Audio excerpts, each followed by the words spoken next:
اهلا بيكم. حابب اعلق بقى على اللي حصل في مباراة الاهلي وباتشوكا والاداء وزيزو والايجابيات والسلبيات. وحابب اقول يعني ان الماتش بتاع الاهلي وباتشوكا اللي هو التحضيري اللي هو اتضح في الاخر ان هو في كاس وبيتلعب عليه وضربات جزاء وحاجات. الماتش يعني يعتبر حدث يعني استثنائي. ليك كمشجع للنادي الاهلي، ليه حدث استثنائي او حدث نادر ان انت ممكن تشوفه؟ عشان انت اول مرة تشوف، او مش اول مره، مرات قليله جدا تشوف فرقه الاهلي وهي على الطوبه. انت عارف الشقه اللي هي بتبقى على الطوبه والشقه على المحاره ونص متشطبه وتشطيب سوبر لوكس والحاجات دي. الاهلي قدام باتشوكا كانه شقه بقت على الطوبه، على الحميد المجيد. مفيش تكتيك، مفيش ستايل لعب، مفيش اي حاجه. زي ما قال كده ريبيرو في المؤتمر الصحفي ان هو عايز يشوف اللعيبه، يعني الماتش فرصه ان هو يشوف اللعيبه. فالاهلي ما بيمرش بالماتشات اللي زي كده كتير، او مشجع الاهلي ما بيشوفش ماتشات زي كده كتير. وفي واقع الامر ماتش الاهلي وباتشوكا التحضيري ده هو يعتبر ماتش الاهلي بقى فيه مدرب جديد. يعني مش عماد النحاس بقى هو اللي كان المدرب بعد كولر ومش عارف ايه، لا، يعني هو عماد النحاس كمل بافكار كولر بطولة الدوري، مع بعض التطوير المحدود في التكتيك، مع بعض اللعب على نفسيات اللعيبه. بس القوام الاساسي الفني للفرقه وستايل اللعب الاساسي للفرقه بتاعت الاهلي في الدوري مع عماد النحاس هي افكار كولر. وقلت الكلام في تحليل المباريات الاهلي في الدوري مع بعض، في الدوري مع عماد النحاس مع بعض. التطوير المحدود اللي عمله عماد النحاس، بعض التاتشات، لكن القوام الفني وستايل اللعب هو ستايل كولر. تحركات امام عاشور، تحركات وسام ابو علي، الرسم الخططي، الفورميشن، الحاجات دي كلها كولر. فدلوقتي بقى يعني في ماتش الاهلي وباتشوكا التحضيري ده اللي خلص بضربات الجزاء بفوز باتشوكا بعد التعادل 1-1. الماتش من الماتشات النادره اللي انت كمشجع للنادي الاهلي بتشوف فرقه الاهلي وهي على الابيض وهي على الطوبه. ريبيرو جابها على الطوبه، عايز يشوف اللعيبه، عايز يشوف كل لعيب في مركزه عامل ايه، من غير ستايل لعب، من غير تكتيك، من غير اي حاجه. ما لحقش. فعشان كده احنا شفنا يعني في اوقات كتيره جدا من المباراه عك كروي. شفنا مفيش ربط ما بين الخطوط، شفنا اللعيبه مش فاهمه بعض، يعني في ميس باس كتير. شفنا نص ملعب سيء جدا، شفنا دفاع سيء سيء سيء يعني النهايه. وهنيجي لحته الدفاع، في حين احنا شفنا باتشوكا يعني فرقه اللعيبه فاهمه بعضها على المغمض، بيلعبوا كوره سريعه على المغمض. فكان الاهلي المفروض يروح كاس العالم للانديه وهو عامل زي باتشوكا كده، اللي هي اللعيبه فاهمه بعضها وبتباصي لبعض، والفرقه بقى لها فتره كبيره جدا بتلعب مع بعض وسرعه في الاداء. احنا كنا شايفين يعني كان فرق السرعه ما بين الاهلي وباتشوكا واضح جدا. الاهلي كان بطيء، لعيب الاهلي ياخد الكوره يقعد يلف حوالين نفسه، قبل ما يفكر يكون في اربعه من باتشوكا اتلموا حواليه وخدوا منه الكوره. الاربعه دول تك تك تك تلاقي انفراد. يعني سرعه رهيبه في الاداء، سرعه في الانقضاض على الكوره، في الضغط لصالح باتشوكا، في التحول. الاهلي لا، الاهلي بطيء، الاهلي فيه ميس باص كتير. فكان المفروض او من المفترض ان النادي الاهلي يروح كاس العالم للانديه 2025 وهو عامل زي باتشوكا كده. النادي الاهلي يكون معاه مدرب بقاله فتره مع الفرقه، صفقات قويه موجوده في الفرقه بقالها فتره، في حاله كبيره جدا من الهارموني، في ستايل فني، في سرعه في الاداء، في لعيبه فاهمه بعض. الاهلي كان المفروض يروح كده، لكن طبعا الاحداث حتى اللي مر بيها النادي الاهلي في اخر 6 شهور كانت احداث غير طبيعيه. يعني والاهلي مش غير مدربه بس، لا، ده كان في احداث كتيره جدا غير طبيعيه، وفي دوشه كتير حوالين الفرقه، وانترفيوهات كل شويه وتقديمات كل شويه واتكلمت على الموضوع ده كتير. غير طبعا عدم وجود تجانس، فالفرقه باينه قدامك في مود يعني غريب على عينيك. بالنسبه لك يعني كمشجع الاهلي، ان هو مود الفرقه اللي هي على الطوبه، على الابيض، على الحميد المجيد، كل لعيب بيعمل اللي في دماغه من غير ما يكون فيه تكتيك، من غير ما يكون فيه جمل، من غير ما يكون فيه ستايل فني. وكنت اتكلمت قبل كده على ريبيرو، وقلت يعني من ضمن التحديات اللي هي هتقابله في فرقه الاهلي ان هو يظبط الدفاع. اهم حاجه تظبيط الدفاع. يعني الاهلي كان هجوميا ماشي حاله بشكل كبير جدا مع كولر بالذات. يعني الاهلي القوه الهجوميه للاهلي في افريقيا في الدوري مع كولر كانت مرعبه يعني نص الملعب برضو كان لا بأس بيه، مع كولر برضو ماشي حلو، لكن الدفاع من 2020 تقريبا حتى الان دفاع الاهلي وحش. فقلت من التحديات اللي هتقابل ريبيرو ان هو يظبط الدفاع. فهو الدفاع بان جدا في مشاكل كتيره في الماتش بتاع باتشوكا، محتاج ان اللعيبه يبقى ليها تنظيم دفاعي وستايل دفاعي واضح، يشتغل على المهارات الفرديه للعيبه الدفاعيه او لعيبه الدفاع. فواضح كمان ان ريبيرو بقى هيبقى محتاج يشتغل على نص الملعب وخط الهجوم عشان يلاقي التشكيله المناسبه اللي تمشي مع ستايله مع افكاره. ريبيرو جه متاخر يعني بصراحه. يعني كنت يعني قلت فيديو من كام يوم كده، قلت انا متشائم بالنسبه لفرقه الاهلي وريبيرو جه متاخر. فماتش باتشوكا بينه وبين اول ماتش في كاس العالم للانديه تقريبا 5 ايام، وتشوف الفرقه بالشكل ده، لا دفاع ولا هجوم ولا نص ملعب، الفرقه على الابيض على حميد المجيد على الطوبه. فهل في 5 ايام ريبيرو هيعرف يعمل ستايل فني؟ صعب جدا يعني. ف لا نملك الا الدعاء وان احنا نثق في قدرات لعيبه الاهلي وخبراتهم، مع بعض التاثير اللي ممكن يضيفه ريبيرو في الكام يوم الجايين دول في شكل الفرقه. يعني في علامات مضيئه في المباراه، على راسها طبعا ان يعني انت جايب لعيب عنده شخصيه كبيره جدا زي زيزو. يعني نزل بقاله اكتر من شهرين ما بيلعبش، ما بيتدربش جماعي، ونزل بيعمل سبرنتات وبيتمركز صح وبيعمل كروسات وموجود يعني رجله في الملعب. فانت كسبت ان زيزو ممكن يعني خلال الفتره القادمه ديت خلاص يبقى من الاعمده الرئيسيه في الفرقه. تريزيجيه طبعا عبر عن نفسه بشكل كبير، ويعني تريزيجيه انت واثق في تريزيجيه. يعني انا كنت واثق في تريزيجيه وهو عنده 17 18 سنه وبيلعب في الاهلي في 2013 2014. يعني اللعيب كان دايما من ساعه ما طلع وهو عاطي لك ثقه في امكانياته وقدراته. ايجابيه من ايجابيات المباراه ان تريزيجيه عبر عن نفسه، جاب جون ممتاز. هو جون من جوان ستايل تريزيجيه يعني. واحمد رمضان بيكهام بان ان هو واقف على رجله بشكل كويس. فاتمنى تكون التجربه ديت بالنسبه له او الفتره دي بالنسبه له مع النادي الاهلي احسن من الفترات اللي قبل كده، ويثبت اقدامه عشان الاهلي محتاج مدافعين اقوياء.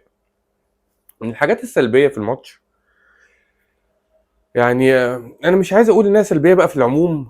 احنا لسه برضو زي ما قلت كده الفرقه لسه على الابيض، ولسه في تظبيطات وستايلات لعب وحاجات كتيره قوي هتتعمل. بس مؤشرات يعني محمد علي بن رمضان هو هجوميا كويس وممتاز. لكن انا اتكلمت قبل كده على صفقه محمد علي بن رمضان ان هو بقى له فتره كبيره جدا مش اندر فوكس، مستواه متراجع.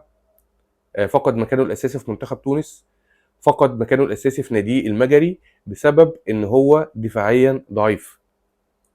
بان قوي في الجون بتاع باتشوكا. يعني هو الجون هو خطا مركب من كذا لاعب، يعني بن شرقي على مروان عطيه على اشرف داري على محمد علي بن رمضان، بس الضغط ما كانش كافي من لعيب نص ملعب اسمه محمد علي بن رمضان، عنده خبره كافيه دوليه في منتخب تونس ولعب في اوروبا ولعب في الترجي.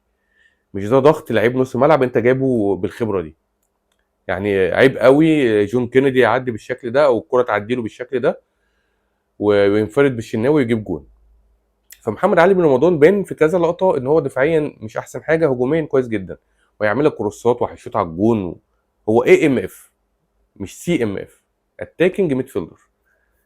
هو بيلعب في المكان اللي كان بيلعب فيه اكرم توفيق، بس هو يعني اكرم توفيق كان دفاعيا هيديك احسن من محمد علي بن رمضان. يعني محمد علي بن رمضان هيديك هجوميا احسن من اكرم توفيق. الاهلي كان محتاج لعيب في الحته ديت اللي هو لعيب 8 يديك دفاعيا محمد دفاعيا اكرم توفيق، وهجوميا محمد علي بن رمضان، او دفاعيا مروان عطيه وهجوميا امام عاشور. الاهلي كان محتاج لعيب بالمواصفات ديت، قوي هجوميا وقوي دفاعيا زي ديكلان رايس، زي ما قلت قبل كده كتير. فده مؤشر ان محمد علي بن رمضان ممكن ما يكونش احسن حاجه في حته التغطيه الدفاعيه والضغط الدفاعي، وده جزء من عيوب الدفاع اللي موجوده في النادي الاهلي الفتره الاخيره يعني على فكره.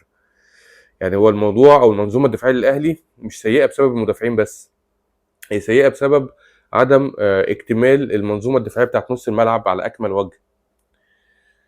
اكرم توفيق كان بيدي لك المهام دفاعيه كويسه بس مش احسن حاجه برضه.